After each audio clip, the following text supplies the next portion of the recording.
అభ్యంతరాలు, విభేదాలు, మార్పు చేర్పులతో వాయిదా పడుతూ వచ్చిన అమరావతి మాస్టర్ ప్లాన్ ను ఓకే చేసింది ఆంధ్రప్రదేశ్ ప్రభుత్వం. ఫైనల్ మాస్టర్ ప్లాన్ రిలీజ్ చేసింది. రోడ్ల నిర్మాణంతో జరగనున్న నష్టాన్ని చాలా వరకు తగ్గించింది.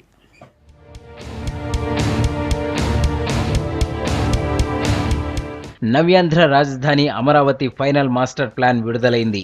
డిసెంబర్లో రిలీజ్ అయిన డ్రాఫ్ట్ మాస్టర్ ప్లాన్ పై అభ్యంతరాలు రావడంతో కొన్ని మార్పులు చేసింది ఏపీ సర్కార్. పాత ప్లాన్లో గ్రామాల మధ్య నుంచి రోడ్లు వెళ్లేలా ఉండడంతో జనం నుంచి వ్యతిరేకత వచ్చింది. సిఆర్డీఏ ఏర్పాటు చేసిన అవగాహన సదస్సులను చాలా చోట్ల ప్రజలు అడ్డుకున్నారు. దీంతో జనంతో పాటు రైతుల నుంచి వచ్చిన ఫిర్యాదుల ఆధారంగా డ్రాఫ్ట్ మాస్టర్ ప్లాన్లో మార్పులు చేసింది. రహదారుల నిర్మాణంతో తొలగించాల్సిన ఇళ్ల సంఖ్య తగ్గించేందుకు భారీ కసరత్తు చేసింది సర్కార్. డ్రాఫ్ట్ మాస్టర్ ప్లాన్లో ఉత్తర దక్షిణ దిశల్లో వెళ్లే రోడ్లు 5, తూర్పు పడమరలుగా వెళ్లేవి 1 ఉండేవి. వీటిని కొంచెం అటు ఇటుగా మార్చారు. దీంతో తొలగించాల్సిన ఇళ్ల సంఖ్య 3600 నుంచి 360కి చేరింది. డ్రాఫ్ట్ మాస్టర్ ప్లాన్లో చూపిన రాజధాని స్వరూపాన్ని కొనసాగిస్తూనే కొన్ని మార్పులు చేశామన్నారు మంత్రి నారాయణ. సిఆర్డీఏ చట్టం ప్రకారం అందరికీ ఎక్స్ప్లెయిన్ చేశారు. ఎవరికి ఏ గ్రామం కూడా వదల. చట్టాన్ని ఎక్కడ ఒక చిన్నది కూడా డివేట్ కావట్లేదు. డివేట్ అయ్యేటట్టుకైతే ఈ వరకు ఎప్పుడూ అయిపోయిండేది సిస్టమ్ అంతా.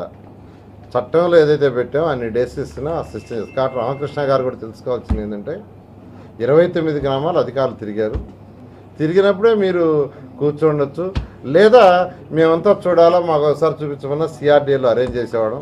3600 ఇళ్ళు పోతుంటే వాటినన్నింటినీ ఈ గత సలహాలన్నీ తీసుకుని రకరకాలుగా డిస్కస్ చేసి అవి 300 చిల్లరకు తెచ్చాము. తుది మాస్టర్ ప్లాన్ పై అభ్యంతరాలు తెలిపేందుకు నెల రోజులు గడువు ఇస్తున్నామన్నారు మంత్రి. రాజధానిలోని పాలవాగు, కొండవాగు ఎత్తుపల్లాల విషయంలో ఎక్కువగా మార్పులు చేర్పులు జరిగాయన్నారు. రోడ్ల నిర్మాణం వల్ల ఇళ్లు, ఆస్తులు కోల్పోయే వారితో సమావేశం ఏర్పాటు చేసి నష్టపరిహారంపై నిర్ణయం తీసుకుంటామన్నారు నారాయణ. రాజధాని ఇష్యూలో 1200 ఎకరాల భూములపై కోర్టులో విచారణ నడుస్తోంది. అయితే ఆ రైతులు కూడా ల్యాండ్ పూలింగ్కు సహకరించాలన్నారు మంత్రి. లేదంటే భూసేకరణ చట్టం ప్రయోగించి భూములు తీసుకుంటామన్నారు. అగ్రికల్చర్ జోన్లపై ఆంక్షలు విధించినట్లు వస్తున్న వార్తల్లో నిజం లేదన్నారు నారాయణ. ఆ 1200 ఎకర్స్ వాళ్ళని ల్యాండ్ పూలింగ్ రమ్మంటున్నాం. ఏంటంటే మనకు మంగళగిరి, తాడేపల్లి దాంట్లో వీలుంది. వీలైనంతరకు వాళ్ళకి ఇప్పుడు కూడా చెప్తున్నాం ల్యాండ్ పూలింగ్ రమ్మని. రాకుండా ఉంటే ఇక ప్రభుత్వానికి ఉన్న లాస్ట్ సాల్ట్. ఎందుకంటే మధ్యలో అక్కడక్కడ ఒక ప్లాట్ మిగిలిపోయింది అనుకో మనకు ఇబ్బంది కదా. అట్లా ఏమీ అవసరం లేదు. దాని పాటు కాదు దీని పాటు కాదు. సోషల్ సర్వే వరకు అది కలెక్టర్ గారు చేయిస్తున్నారు. అంటే ఆ ల్యాండ్ అక్విజిషన్ తీసుకునే ముందు కొన్ని ప్రాసెస్ ఉంటాయి. ఆల్రెడీ కలెక్టర్ గారు ఆ ప్రాసెస్ స్టార్ట్ చేశారు. ఇది ల్యాండ్ అక్విజిషన్ తప్పదు. అవసరం లేదు, అవసరమే, ఇంకా దెర్ ఇస్ నో ఆల్టర్నేటివ్.